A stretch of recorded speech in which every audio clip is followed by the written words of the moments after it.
자, 교재 받으셨죠? 오늘 예수님은 누구신가입니다. 시제가 중요해요. 네, 시제가 제가 늘 확인하는데, 구원은 뭐죠? 과거형. 예, 구원은 따라서요. 구원은 과거형. 예, 구원은 과거형. 2000년 전에 이미 예수님이 우리의 모든 구원을 다 이루었어요. 예, 앞으로 믿을 사람의 구원까지 다 이루었어요. 교재에 없습니다. 예, 교재에 있을 때 얘기할 테니까. 구원은 과거형, 치유도 과거형. 이미 치유하신 치유를 믿음으로 오늘 낳는 거예요. 믿음은 현재형. 예, 오늘의 믿음이 중요해요. 어제의 믿음은 어제의 믿음이고, 그건 지나간 거예요. 그러나 오늘 내 믿음. 네, 오늘 받을 오늘 은혜, 오늘에 집중하셔야 돼요. 내 믿음이 오늘 살아있어야 돼요. 소망은 미래형. 아셨죠?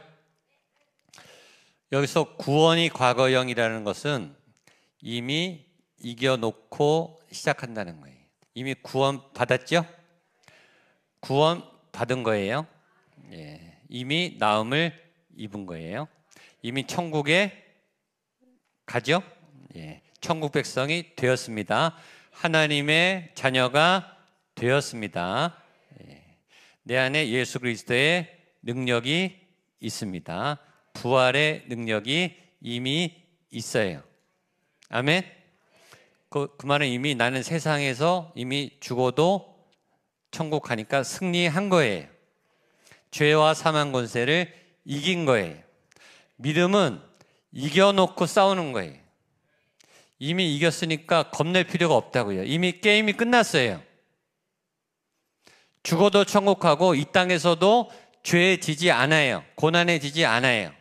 여러분, 다윗이 16, 17대 거구 골리앗을 만났다고요. 떠밀려서 싸운 게 아니에요. 다윗이 자기가 싸우겠다고 한 거예요. 여러분, 다윗이 질 것 같으면 나갔겠냐고요. 다윗은요, 이길 줄 알고 나간 거예요. 다윗은 바보가 아니에요.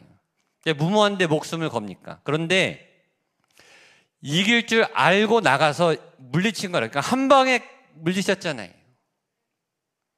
그러니까 용기가 생긴 거예요. 하나님의 감동이 임해서 이겨놓고 싸운 거라니까요.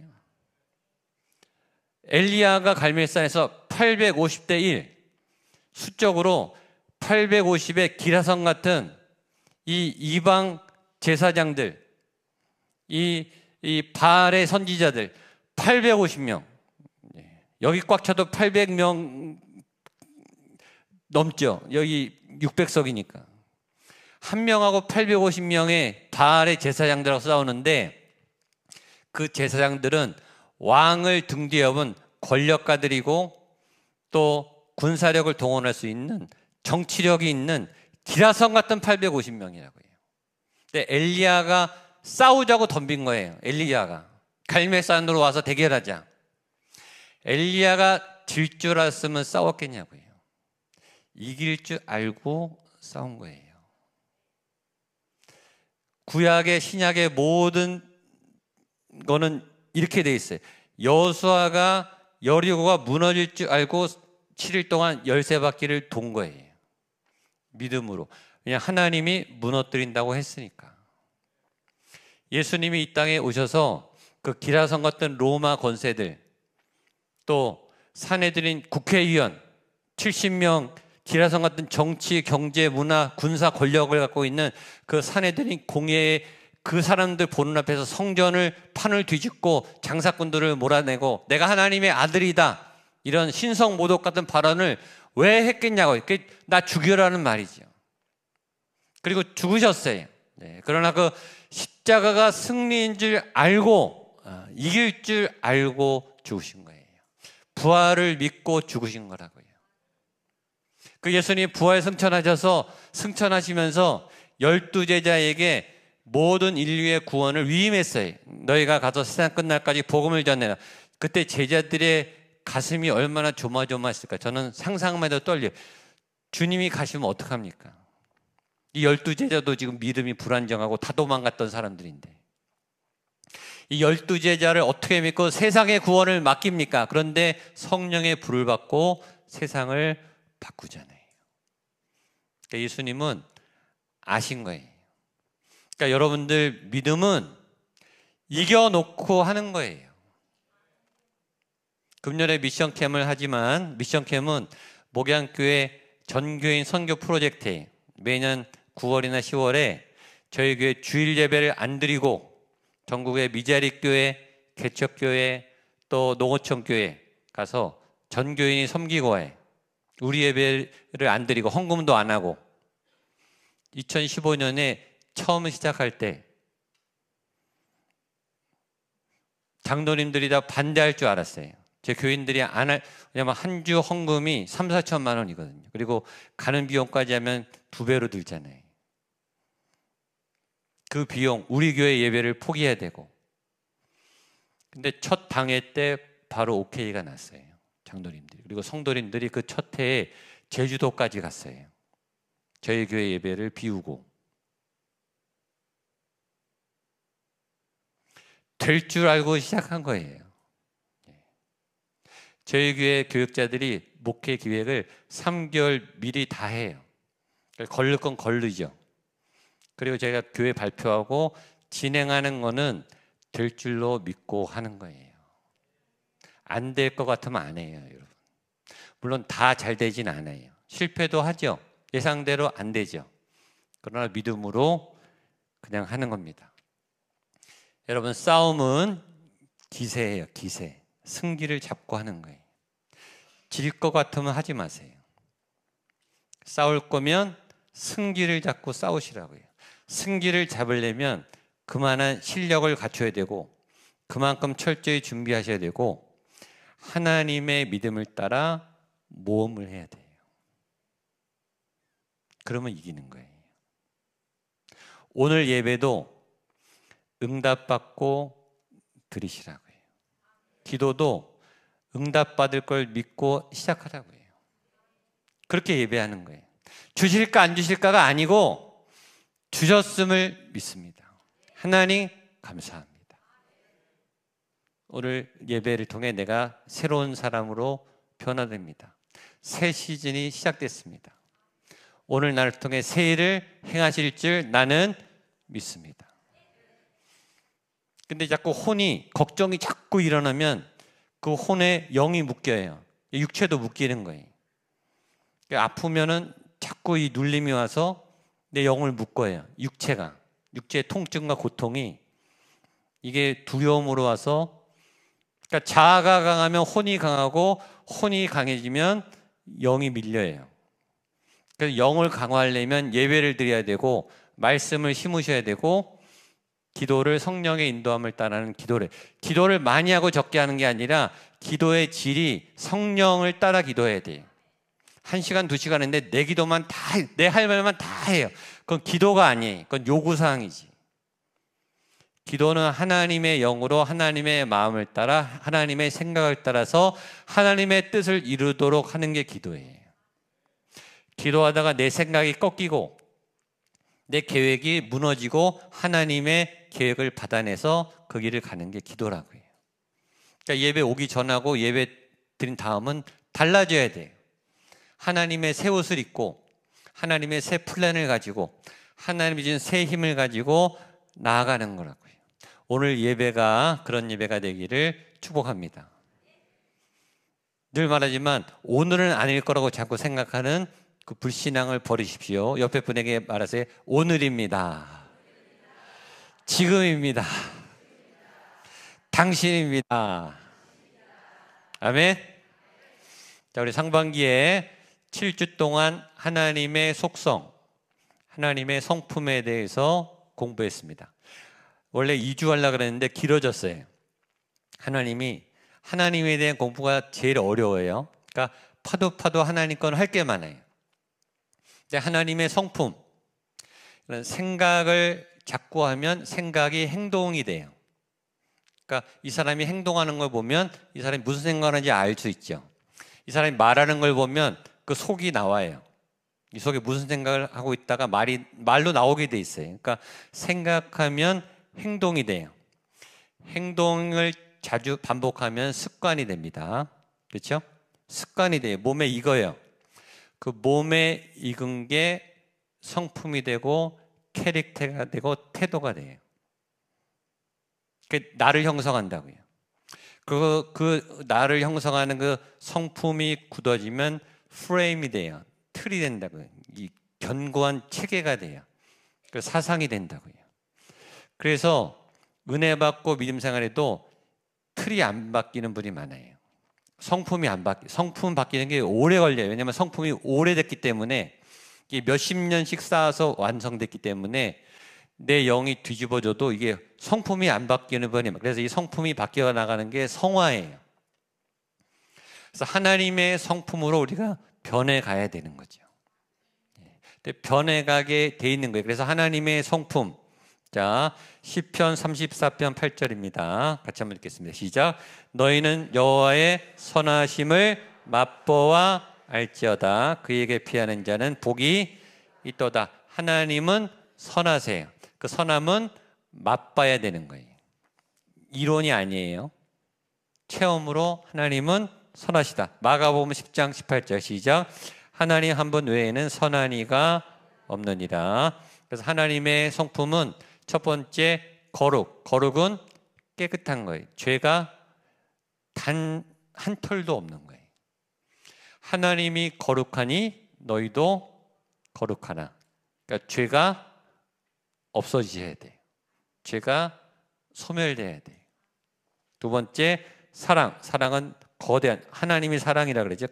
사랑은 굉장히 큰 거예요. 연애가 사랑이 다가 아니에요. 연애는 아주 작은 조그만 사랑의 극히 일부예요. 사랑은 굉장히 하나님만큼 위대하고 커요. 그러니까 사랑을 하고 있고 경험했지만 사랑을 배워가셔야 돼요. 알아가셔야 돼요. 사랑의 깊이, 사랑의 넓이, 사랑의 높이를 경험하게 되길 바랍니다. 소망, 믿음, 조의, 기쁨, 지혜와 명철, 공의, 인자, 진실, 신실. 이 하나님을 공부하면 예수님의 공부가 끝난 거예요. 왜냐하면 예수님이 하나님이시니까. 그렇죠? 이 하나님의 모든 성품과 속성이 예수님에게 그대로 다 있는 거예요. 예수님은 하나님이시다. 아멘? 예. 하나님, 예수님, 성령님이 삼위일체세요. 삼위일체. 삼위일체는 인간의 이성과 논리로 설명을 못해요. 그래서 신비해요. 삼위일체를 설명하면 이단이 됩니다. 그러니까 삼위일체를 설명하려고 하지 마시고 삼위일체는 그냥 외우세요. 그리고 그냥 그렇구나 라고 믿으시면 돼요. 근데 삼위일체를 자꾸 설명하다 보면 둘 중에 하나, 일신론 이단이거나 삼신론 이단이 돼요. 보통 옛날에 교회 학교에서 이렇게 설명했어요.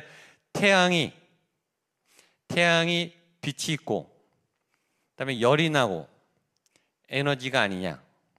아버지가 집에서는 아버지인데 회사 가면 부장님이고 교회 가면은 안수 집사님이 아니냐. 이게 삼위일체다. 이거는 일신론 이단이에요. 아셨죠? 그렇게 설명하면 그건 하나예요. 하나. 태양이 하나죠. 예, 아버지는 한 명이잖아요. 그러니까 그렇게 설명하면 일신론 이단이 됩니다. 아셨죠?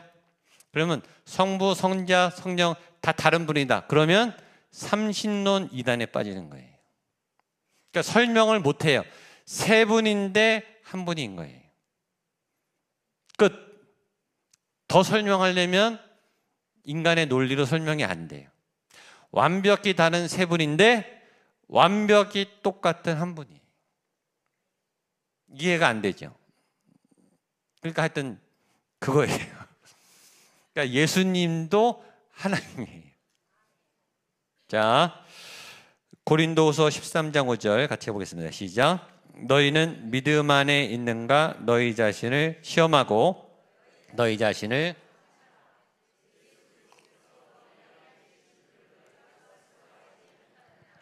그렇지 않으면 너희는 버림을 받은 자, 너희가 믿음 안에 있는가 너희 자신을 시험하고 확증해라. 매일 믿음을 테스트하라는 거예요. 매일 믿음을 확인해라. 예수 그리스도께서 너희 안에 계신 줄을 너희가 스스로 알지 못하느냐. 아는데 자꾸 까먹어요. 자꾸 보이는 것에 들리는 것을 세상에 가면 잊어버려요. 내가 크리스찬이라는 것도 잊어버려요. 또 어떨 때는 일부러 숨겨요. 죄를 질 때 타협할 때는 살짝 숨긴다고 해요. 믿음을 부끄러워해. 교회 다니는 걸 부끄러워해. 세상에서 불리하니까. 이거를 자꾸 확증하라. 예수님이 너희 안에 계신 것을 너희가 알지 못하느냐. 자, 시편 46편 5절입니다. 시작. 하나님이 그 성 중에 계심에 성이 흔들리지 아니할 것이라. 새벽에 하나님이 도우시려다. 아멘. 저 이 말씀 너무 좋아해요. 하나님이 성 안에 계시면 성은 흔들리지 않는다. 주 예수님은 견고한 만석이 되신다. 내가 요동치 아니하리.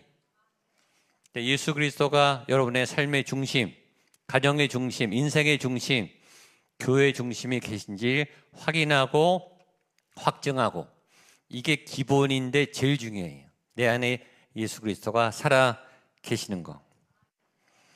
자, 오늘과 다음 주는 예수님은 누구신가에 대해서 배울 건데, 찬송가 96장에 예수님은 누구신가 아주 정확하게 되어 있습니다.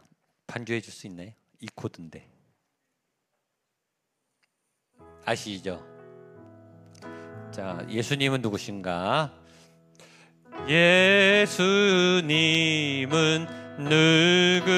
우는 자의 위로와 우는 자의 없는 자의 풍성이며 없는 자의 풍성, 천한 자의 높음과 천한 자의 높음, 잡힌 자의 노임되고 잡힌 자의 노임, 우리 기쁨 대신에 우리 고백하세요. 예수님은 누구신가? 2절. 예수님은 약한 자의 강함과 자의 강한 눈먼 자의 빛이시며 눈먼 자의 빛이 병든 자의 고침과 든 자의 고침, 죽은 자의 부활되고 죽은 자의 부활되고 우리 생명 되시. 예수님은 누구신가? 예수님 추한 자의 정함과 추한 자의 아멘. 죽을 자의 생명이며 죄인들의 중보와 죄인들의 중보, 멸망자의 구원되고 우리 평화. 4절. 예수님은 누구신가? 예수님은 온 교회의 머리와 온 세상의 구주시며 온 세상의 구주, 모든 왕의 왕이요 왕의 왕이 심판하실 주님 되고 심판하실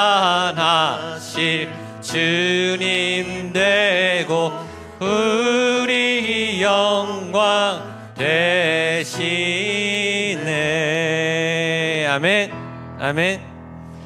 예수라는 이름을 익숙히 여기세요. 자꾸 입에 자꾸 뱉으셔야 돼요. 예수, 따라서 예수, 예수, 크게 예수, 예수 그리스도. 아멘. 그 이름 자체가 생명이에요. 그 이름 자체가 특별한 이름이에요. 구원의 이름, 생명의 이름, 치유와 자유의 이름. 이름을 자꾸 부르세요. 그 이름 자체가 능력이 있습니다. 자, 갈라디아서 1장 11, 12절 사도 바울이 이렇게 말했습니다. 같이 보겠습니다. 시작. 형제들아, 내가 너희에게 알게 하노니 내가 전한 복음은 사람의 뜻을 따라 된 것이 아니니라. 이는 내가 사람에게 받은 것도 아니요 배운 것도 아니요 오직 예수 그리스도의 계시로 말미암은 것이라. 바울이 말합니다. 내가 전하는 이 복음은, 이 메시지는, 이 말씀은 내 말이 아니고 내가 예수님의 계시, 예수 그리스도의 말씀을 전하는 거다. 이게 간증이에요. 내가 내 말을 하고 내 경험, 내 지식, 내 자랑을 하는 게 아니고 나는 말씀만 전한다. 이것은 예수님께 받은 거다. 예수님께 받은 걸 너희들에게 전한다. 왜? 내 안에 예수가 살아 계시니까. 나는 죽었으니까. 나는 예수로 삽니다. 난 예수로 충만합니다. 그 말하는 게 뭐가 어려워요? 근데 그 말이 어색해요, 난. 안 해본 거예요. 고백도 자꾸 해야 돼요. 나는 예수님을 사랑해요. 나는 예수님이 좋아해요. 예수님은 나의 능력, 소망 되심을 믿습니다. 이 기도만 1시간 해도 능력이 나타나요. 중요한 건 내 안에 진짜 그 예수님이 있냐는 거죠. 내 언어에 예수님이 담겨 있냐. 교회는 오래 다녔는데 말은 다 세속적이에요. 삶은 다 세속적이에요. 교회만 다니는 거예요. 예수님이 안 보여. 그분에게 삶에 예수님이 안 보여요. 그의 언어에 예수님이 안 나타나요. 일상의 언어에. 그게 종교인이. 그래서 한국 교회가 그래서 심각한 거예요. 교회 다니는 사람들은 많아요. 세상을 못 바꿔요. 예수가 없거든요. 여러분 안에 예수님이 살아계십니까? 기독교라는 자체가 예수 그리스도가 정체성이, 예수 그리스도가 생명인 종교가 기독교예요. 교회 안에 예수가, 교회 안에 예수 그리스도의 복음이 살아있는 교회가 진짜 교회라고요. 인간의 기득권, 인간의 제도, 인간의 형식, 인간의 욕심이 교회 안에서 날뛰면 예수가 없는 거예요. 목양교회가 그런 교회인가? 우리 가정이 그런 가정인가? 내 인생이 그런, 말은 예수를 말하는데 내 삶은 내 욕망을 따라가요. 내 돈은 내 욕망에 소비돼요. 내 시간은 내 야망을 이루는 데 써요. 예수가 없는 거예요. 예수님은 누구신가 아는 게 중요한 게 아니라 예수님이 여러분 안에 살아계십니까? 지금 예수님이 주인 되어 계십니까?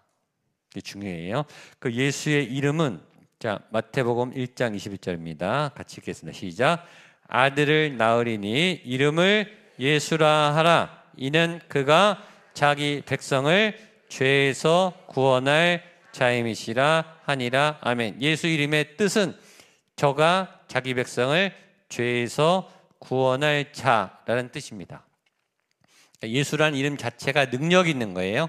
근데 예수님의 이름은 죄랑 관계가 있는 거예요. 죄랑. 사람들은 죄인이고 죄에서 못 벗어나요. 인간이 죄를 짓는 이유는 첫 번째는 내가 주인 되어 살고 싶은 욕구 때문이에요. 죄 자체가 자기중심적이에요. 죄의 본성. 왜냐하면 하나님과 멀어지는 게 죄거든요. 그러니까 하나님을 떠나서 내 마음대로 하고 싶어요. 내 뜻대로 내가 조종하고 싶어요. 내 인생을. 내가 결정하고 싶고, 내가 성공하고 싶고, 내가 이기고 싶고, 그걸 위해서 교회는 수단이고, 직분은 수단이고, 예배가 수단이, 기도는 수단이고, 하나님은 이용 대상자예요. 하나님은 내가 원하는 걸 해주시면 돼요. 그게 이단이, 그게 기복주의 신앙이, 그게 가짜 신앙이라고요. 내가 안 죽었어요. 내가 내 거를 못 걷겠어요. 교회에서 내가 하고 싶은 건 해야 되겠어요. 그건 신앙이 없는 거예요. 아직 내가 안 무너졌어요. 그렇게 내 뜻대로 해서 지금까지 고생스럽게 살았으면서도, 지금까지 잘 안 됐으면서도 그걸 못 나요. 아직 나를 못 놓으면 죄에 묶입니다. 두 번째는 죄가 나쁜 줄 아는데 내가 죄를 다룰 수 있다고 착각하는 거예요. 이거 나쁜 거 아는데 지금 내가 벗어난 거 아는데 내가 정신 차리면 요 정도는 커버할 수 있어 라고 죄를 짓는 거예요. 근데 죄는 여러분 아셔야 되지만 굉장히 무섭습니다. 죄가 얼만큼 어려운 거냐면 예수님이 겟세마네에서 피땀을 흘리시면서 사토할 만큼 힘든 거예요. 죄는 굉장히 어려운 거예요. 이 자그마한 죄도 굉장히 어려운 거예요. 근데 죄는 처음에 굉장히 작게 들어와요. 만만하게 들어오거든요. 그 초장에 끊어버려야 돼요. 근데 그걸 허용하면 나중에 잡아먹혀요. 그러니까 예수님도 피와 땀을 흘리면서 사투할 만큼 힘겹게 싸우는 게 죄라니까요. 만만하게 보시면 큰일 나요. 그러니까 죄를 무서워하셔야 돼요. 두 번째는 하나님을 무서워하면 죄가 끊어져요. 하나님이 은혜로운 하나님만이 아니라 하나님은 무서운 분이에요. 하나님은 굉장히 냉철한 분이에요. 죄에 대해서만은 냉철해요. 엄격하세요. 죄는 용납을 안 하세요. 그게 하나님이. 왜냐하면 죄를 지면 우리가 더러워지니까. 자기 자녀가 더러워지는 꼴을 부모가 어떻게 봅니까?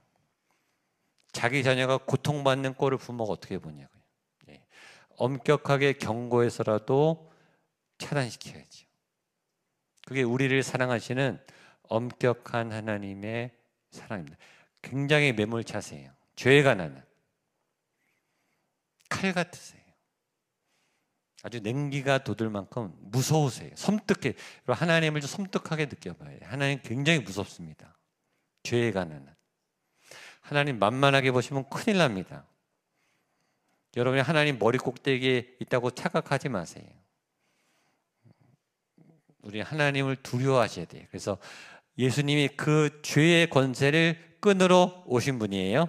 두 번째는 예수님의 인성과 신성이에요. 자, 마태복음 16장 16절입니다. 시작.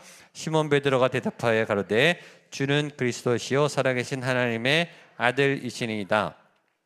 예수님의 신비한 것은, 예수님의 특징은 삼위일체 하나님 중에서 참 신이면서 참 인간이세요. 왜 인간인가? 인간의 죄를 져야 되니까. 죄는 하나님이 진 게 아니라 사람이 졌잖아요. 그러니까 사람이 책임을 져야 돼. 사람이 책임을 져야 되는데 죄인은 죄를 못 이겨요. 죄에 졌으니까 죄인이죠. 그러니까 죄가 없는 인간이 그 일을 해야 돼서 예수님이 되신 거예요. 죄를 이길 만한 능력이 있는 하나님이시면서 동시에 인간을 책임질 참 인간이셔야 되니까 참 인간이면서 참 하나님인 예수님이 되셨다고요. 예수님의 상징들은 오늘과 다음 주에 볼 건데, 첫 번째 빛입니다. 빛. 예수님이 세상의 빛이시다. 자, 전에 우리 요한복음 하면서 공부했는데 복습이에요. 자, 요한복음 8장 12절 말씀 보겠습니다. 시작. 예수께서 또 말씀하여 이르시되 나는 세상의 빛이니 나를 따르는 자는 어둠에 다니지 아니하고 생명의 빛을 얻으리라. 요한복음 1장 1절로 4절 시작. 태초에 말씀이 계시니라. 이 말씀이 하나님과 함께 계셨으니 이 말씀은 곧 하나님이시라. 그가 태초에 하나님과 함께 계셨고 만물이 그로 말미암아 지은 바 되었으니 지은 것이 하나도 그가 없이는 된 것이 없느니라. 그 안에 생명이 있으니 이 생명은 사람들의 빛이라. 나는 세상의 빛이다. 태초에 빛이 있었고 예수님이 그냥 빛이시래요. 이 말은 빛은 곧 하나님을 상징합니다. 그러니까 나는 하나님이다 이 뜻이에요. 나는 신이다. 나는 창조주다. 나는 너희를 만든 창조주다. 나는 전능자다. 내가 빛을 창조했고 세상을 창조한 만물의 주인이다. 예수님이 세상의 주인이세요. 세상을 창조하셨어요. 그리고 세상을 심판하신다고요. 두 번째, 예수님이 빛이다라는 뜻은 예수님이 모든 시작과 마침 알파와 오메가다라는 뜻이에요. 창세기 1장 3절로 4절 보겠습니다. 시작. 하나님이 이르시되 빛이 있으라 하시니 빛이 있었고 빛이 하나님 보시기에 좋았 나눴더라. 하나님이 빛과 어둠을 나누사. 첫째 날, 창조의 첫째 날 만드시기에 하나님의 빛이에요. 그러니까 빛은 시작을 의미해요. 시작. 빛이 시작이라는 건 다 아는데 빛은 종말을 의미하기도 합니다. 요한계시록 22장 3절 5절입니다. 시작. 다시 저주가 없으며 하나님과 어린 양의 보좌가 그 가운데 있으니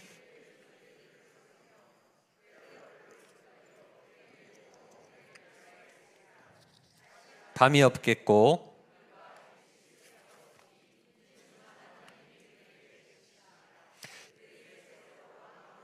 하리라. 아멘. 5절에 보면 다시 밤이 없겠고 최후 심판 마지막 종말에는 밤이 사라져요. 빛만 있어요. 어둠이 없고 밤이 없는 게 종말입니다. 요한계시록 20장 14절 시작. 사망과 음부도 불못에 던져지니 이것은 둘째 사망 곧 불못이라. 최후 심판 때는 사망도 죽음도 없고요. 어둠도 없어요. 밤이 없어요. 밤낮이 없고 다 낮이에요.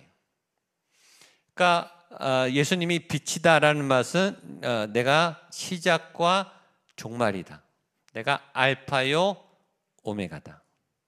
그러니까 세상의 시작과 끝만 아니라 모든 때의 시작, 하루의 시작. 여러분 잠드실 때 몇 시에 잠들지 아무도 모르잖아요. 몇 시에 깰지 아세요? 눈 떠야 그때 깨는 거예요. 내 의지로 깨나요?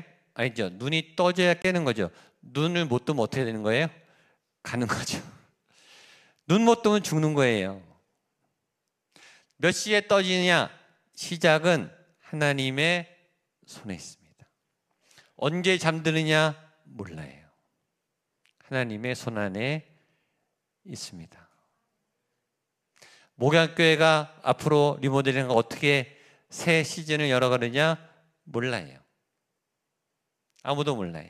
여러분 목양교회 언제 왔습니까? 하나님이 정하실 때 오셨겠죠. 언제 떠나실까요? 몰라요. 이사를 언제 할까? 우리 아이가 언제 취업할까? 언제 결혼할까? 아무도 몰라요. 모든 시작의 주권은 예수님의 손 안에 있습니다. 그 시작된 일이 마치는 그때도 예수님만 알고 있어요. 그래서 끝날 때까지 끝난 게 아니에요. 예수님이 끝이라 그래야 끝난 겁니다. 그만두고 싶어도 예수님이 하라 그러면 버티셔야 돼요. 더 하고 싶어도 예수님이 스톱 그러면 내려놓으셔야 돼요. 왜냐하면 시작과 끝은 예수님의 손 안에 있거든요. 그게 알파 오메가 빛이신 예수님의 뜻입니다. 세 번째 빛은 생명과 에너지를 말합니다. 요한복음 8장 12절입니다. 시작. 예수께서 또 말씀하여 이르시되 나는 세상의 빛이니 나를 따르는 자는 어둠에 다니지 않고 생명의 빛을 얻으리라. 아멘. 이것이 생명, 조회, 하나님의 생명, 생물학적 생명이 아니라 모든 질병과 고난과 어둠을 이기는 하나님의 생명, 강력한 생명, 에너지, 능력, 힘, 지혜, 부, 존귀, 어둠을 쫓아내는 하나님의 능력. 일어나라 주의 백성 빛을 발하라. 생명을 뿜어내라. 세상을 바꿔라. 어둠을 쫓아내라. 두려움을 쫓아내라. 자, 우리 한 번 더 마지막 8장 12절 보겠습니다. 시작. 예수께서 또 말씀하여 이르시되 나는 세상의 빛이니 나를 따르는 자는 어둠에 다니지 아니하고 생명의 빛을 얻으리라. 아멘. 두 가지 종류가 있어요. 어둠을 좋아하는 사람, 빛을 좋아하는 사람. 예수님을 따르면 어떻게 돼요? 생명의 빛으로 얻으리라. 생명으로 나아오게 돼요. 제가 자주 얘기하죠. 처음에 교회 오면 뒷좌석에 앉아요. 기둥 뒤에 앉아요. 어둠을 좋아해요. 교회 나와서도 어둠을 좋아해요. 근데 은혜 받으면 점점 앞으로 나와요. 그러다가 간증하러 여기 올라와요. 저는 여러분들 여기 간증하러 온 분들이 나중에 설교하게 되기를 축복합니다. 여러분 성도님들도 설교할 줄 아셔야 돼요. 목회자만 설교해야 되는 게 아니라 여러분도 말씀을 가르치는 좋은 교사, 좋은 티칭 미니스트리 할 수 있는 분이 됐으면 좋겠습니다. 성경에 목사만 설교하라고 안 나왔어요. 모든 성도는 말씀을 전할 줄 아셔야 돼요. 말씀은 너무 좋은 거예요. 말씀은 전할 때 새겨진다 그랬잖아요. 그래서 어둠을 이기는 방법, 고난을 이기는 방법, 제가 얘기했어요. 두려움과 싸우려고 두려움과 맞서면 두려움한테 잡아먹혀요. 문제를 해결하려고 문제라 치름하면 문제 가운데 빠져서 잡아먹혀요. 진대니까요. 불안 이길 수가 없어요. 탐욕 못 이깁니다. 돈 못 이깁니다, 여러분.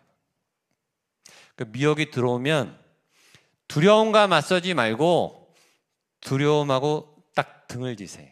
그리고 예수님을 향해 서세요. 빛이 비치면 어둠은 떠나간다고요. 그러니까 고민하지 말고 문제를 묵상하지 말고 예수님께 기도해서 빛으로 나오면, 전에 말했지만 빛이 이 스위치를 열면 0.001초도 안 돼서 어둠이 그냥 떠나가요. 뭐 10분 있다가 임하는 게 아니고 빛을 보는 순간 어둠은 떠나간다니까요. 그러니까 문제도 풀어지고 치유도 빛같이 임해요. 그러니까 빨리 내가 상대하고 해결하려고 하지 말고 하나님께 나와서 하나님을 바라보세요. 예수님 앞에 엎드리세요. 그리고 그 문제를 그냥 던져버리세요. 제가 참고로 오늘 비법을 많이 알려드리는데, 여러분 사단의 약점 두 가지가 있어요. 첫 번째는 사단은 두려움을 주는데요, 우리한테. 사단이 두려움이 있을까요, 없을까요? 사단 자체가 두려움이에요. 사단이 두려움이 있습니다. 사단은 뭘 두려워할까요? 사단은 하나님을 제일 두려워합니다. 두 번째, 하나님 옆에 있는 사람을 제일 두려워합니다. 그 사람이 하나님 옆에 있으면 활약을 못해요. 아셨어요? 못 건드린다니까요. 사단도 두려움이 있어요, 여러분. 그러니까 사단이 두려움을 주는데 사단을 바라보면 겁을 먹어요. 근데 사단, 너도 두려움이 있지? 너 하나님 두려워하지? 그러니까 하나님 옆에 붙어 계세요. 사단이 겁을 먹는다니까요. 그러니까 사단에게 겁을 먹지 말고 사단에게 겁을 주는 사람이 되시기를 축복합니다. 아멘? 그게 싸움의 비법이에요. 그러니까 겁내지 마세요. 하나님께 붙어 있으면 도망가요. 첫 번째. 두 번째, 사단은 전지전능하지 않아요. 전지전능한 분은 유일한 하나님 한 분이에요. 사단이 자꾸 너 과거를 알고 있어 들춰내고, 우리 생각을 알죠. 우리보다는 강해요. 그러나 전지전능하지는 않아요. 사단은 한계가 있습니다. 지식의 한계와 능력의 한계가 있습니다. 하나님을 이기지 못해요. 하나님만이 전지전능합니다. 그러니까 하나님의 힘을 가지고 싸우면 이길 수 있어요. 그러니까 제압당하지 말고 제압을 하시라고요. 그게 예수님의 빛을 향해 서는 그거예요. 그게 그 말이라고요. 내가 하나님 옆으로 가는 순간 사단이 사라진다고요. 도망가요, 도망가. 힘을 잃고 세력을 잃는다고요. 그게 이기는 비법이에요. 그게 응답이 되는 비법이라고요. 그게 풀어지는 비결이에요. 아셨죠? 그러니까 문제 안에 빠지지 말고 겁을 먹지 말고, 겁나면 바로 돌아서서 하나님 옆으로 바짝 가세요. 그럼 그 문제가 도망가요. 그게 예수 그리스도의 이름을 부르는 거예요. 예수님을 찬양하는 거예요. 그게 예배라고요. 그게 진짜 예배예요.